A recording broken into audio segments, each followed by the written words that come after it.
Hello, I'm Bob Kane with Marianne Laughlin. Who has the right to determine the content of education?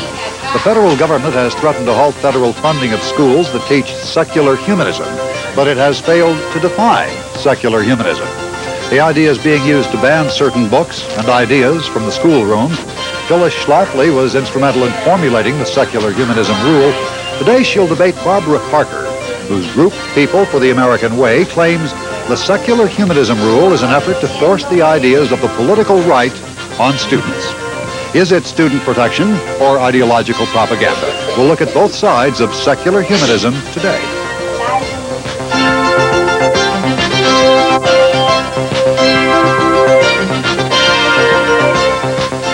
Live, this is CNN's Take Two. Thank you, Steve. Secular humanism is a buzzword being bantered around on campuses except for college level, talk shows, and political arenas. For some conservative groups, the term is a label that scares up visions of liberalism gone amok, a decline in Christian and family values. For their part, certain liberals say secular humanism is an empty term used by some right-wingers to target any activity they just don't agree with. CNN's Cheryl Potts reports secular humanism, whatever else it may be, is at the root of a movement to censor books and course studies in the nation's public schools, and the movement has federal support. The federal government knows money talks the smoothest line when it comes to forcing states to comply with its laws. By threatening to cut off funding, Washington has been able to impress regulations governing civil rights violations and the legal drinking age. And now public schools are threatened with losing federal money if they teach something called secular humanism. For the government to make such a threat, it would seem that secular humanism must pose serious harm to the nation's youth. But when the Education Department enacted the secular humanism regulation last year, it failed to define the term.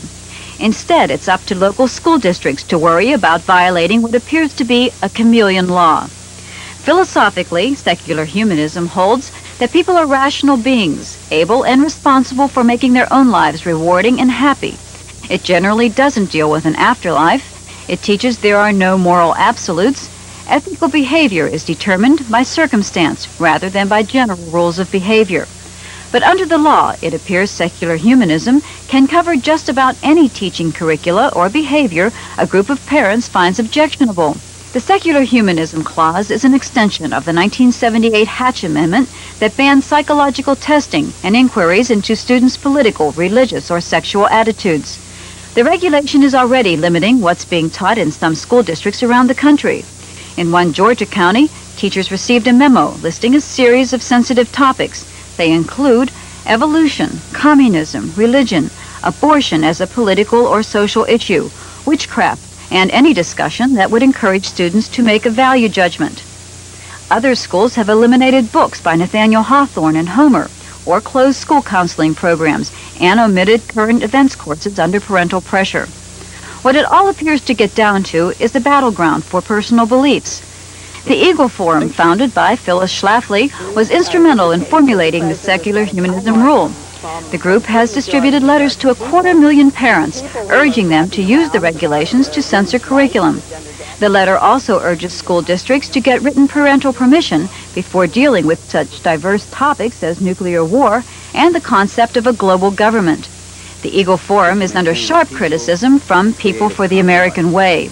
That group claims secular humanism is a sham used by the far right to impose its own philosophy on public schools.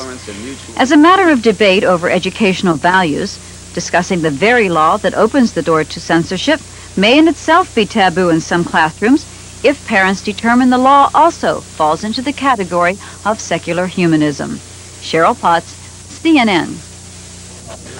Clearly, there are two sides to this issue, and we have both of them represented today on Take Two. Joining us in our Washington Bureau, Barbara Parker, Educational Policy Director of People for the American Way. That group is against the kind of parental influence on education we've heard defined.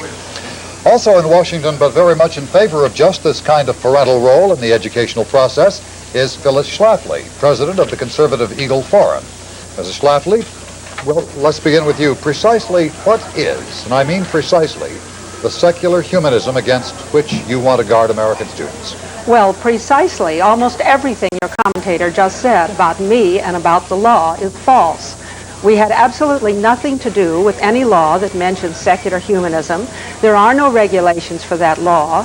What we are interested in is the Protection of Pupil Rights Amendment, which was passed in 1978, and for which regulations went into effect last November the 12th. It has nothing to do with secular humanism, banning books, or any of the topics that you just said.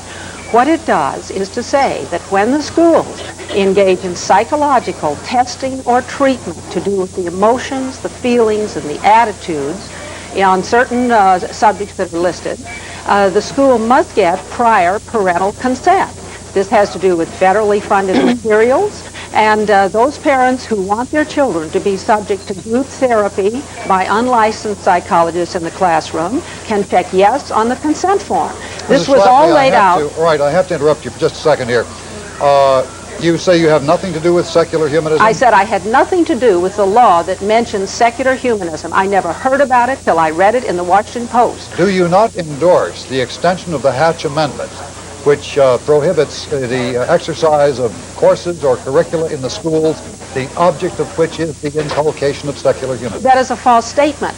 The Hatch Amendment, or the protection of pupil... to the Hatch Amendment, the one passed last November. Well, that doesn't have any relevance to what we're talking about.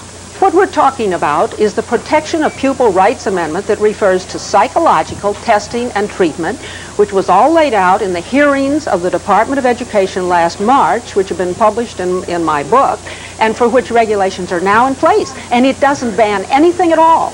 All it does is to say that if you're going to get into these psychological methods, you must get prior parental consent. Please understand, we are not asking that anything be banned.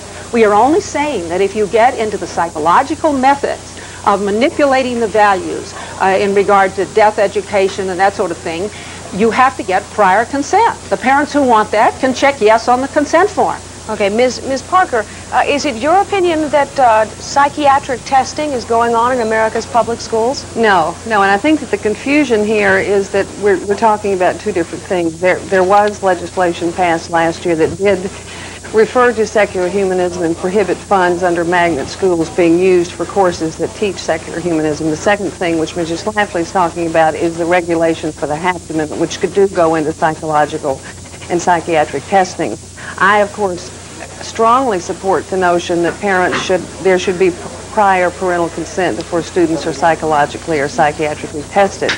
However, that has all been misinterpreted because the new regulations are so broad. I mean, Mrs. Schlafly and other groups around the country have interpreted psychological testing to mean any kind of questioning in the classroom that elicits student attitudes, opinions, beliefs about a number of issues. In other words, you can read Romeo and Juliet, but it's a problem if you discuss the suicide scene. This is what is happening. But the Hatch Amendment, the biggest problem with the regulations, and I think a problem that Mrs. Schlafly has contributed to, and I think that what is happening is exactly, it's following the plan, is that it is chilling school systems. They are arbitrarily dropping courses that they think might create a controversy, whether or not they're even federally funded. Only federally funded courses, to federally funded courses does the Hatch Amendment apply.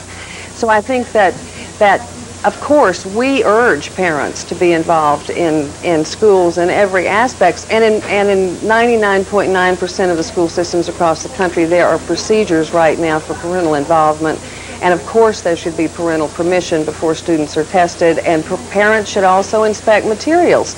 There was no need for these broad regulations except to intimidate school officials from tackling courses that Mrs. Schlafly and others find offensive. They don't like them. They don't want students to learn how to think. Well, the reason there was a need for the regulations was that the law had not been enforced. Let me tell you no need. Let me tell you the type of thing that we find offensive without prior parental consent. A teacher asking a child, what reasons might impel you to commit suicide? Which ways of the following ways would you rather die? Which member of your family do you dislike the most? What kind of television programs do your parents watch? How much allowance do you get? Very nosy questions about what goes on within the family. The lifeboat situation, where the child is asked to decide who should be thrown out of the lifeboat to die because their lives are not worth as much as others. Now, these are psychological lessons and games and exercises that go on in the classroom, and we think, again, that parents should be told what they are and should be allowed to accept or reject them because they are not academic. We think we're all talking about things that are non-academic. Not necessarily, Mrs. Schlafly. The items you've just given us were clear. I think probably there's a consensus. They are invasions of student and family privacy. But how about the idea of organic evolution? How about evolution? The notion that man is developed from previous or lower types of living things. That's a quote from your suggested letter. Well, the suggested letter lists a lot of topics, but you understand I cannot interpret or write the law. All we're asking is that the law be enforced. And that list of topics are some of the topics where you will find a great deal of the psychological testing. And if the testing, if the exercises, if the role-playing, if the questionnaires are designed to attack the child's religious or family values or to drive wedges between the child and the parent, we should know about it, and the parent should have a chance to say no. Well, some of the things suggested in this letter that you sent to parents for them to then send on to their school systems if they agreed with the same, things like autobiographical assignments. I think we're touching here on what I did on my summer vacation. A broad term like you would propose banning all autobiographical assignments? If they're designed for self-disclosure about family values and family attitudes and parental relationships that are none of the school's business. And what happens with many of these self-disclosures is then they bring them out and they discuss them in the classroom. And these are very embarrassing to the child to discuss what goes on inside his family.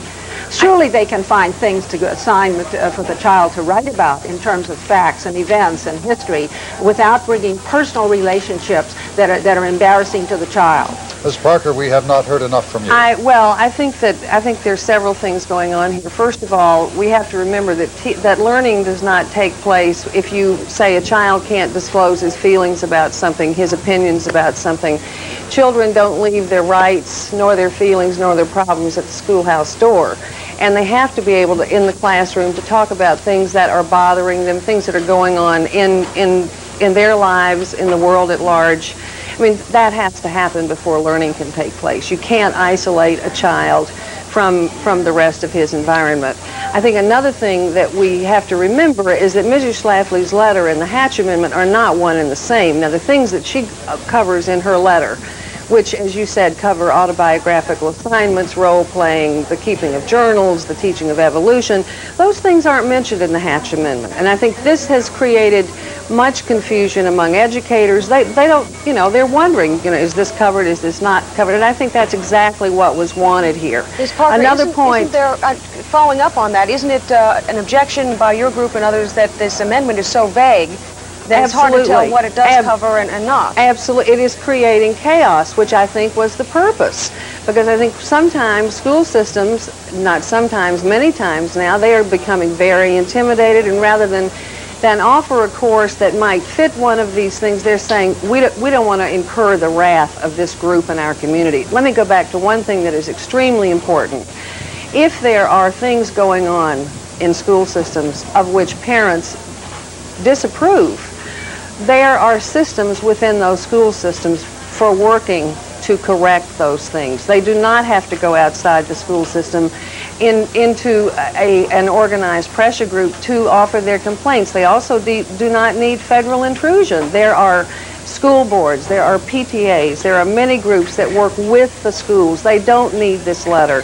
Well, but there's no law that says you have to go through a certain way. When anybody's spending the taxpayers' money, they are going to have to put up with people looking over their shoulder and questioning their judgment. I agree, this applies to everybody from the president on down to the teachers and the school board. I agree, but I resent the fact that you seem to think you're the only one who represents parent rights. I mean, the National School Boards Association, the Parent-Teacher Associations, I could go on and name a score of other groups that are working very, very hard. Every school in this country wants parental involvement. There's not one that isn't begging, urging, and certainly needs parental involvement. Teachers have said that is the biggest problem facing Well, them. then they ought to welcome the parental involvement. Mrs. But the Schlafly, thing I've that's not really seen you working to make the schools better. I've never seen you say one good thing about public education Listen, or the public schools. The way I'm working to make schools better is to get them to use the phonics method for teaching reading. And the thing that is really intimidating to the schools are all these national studies that show that we have 25 million functional illiterates in this country. And it does seem to me that in the face of all these reports, they should be aware that parents are disturbed, that so much time is spent in the psychological activities instead of the academic courses. I'm sorry to have to interrupt you. We are out of time. I shouldn't do this, but one final quick question with a quick yes or no answer I'd like to ask you both.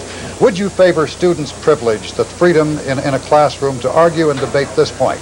Whenever any form of government becomes destructive of these ends, it is the right of the people to alter or to abolish it and to institute new government. That proposition?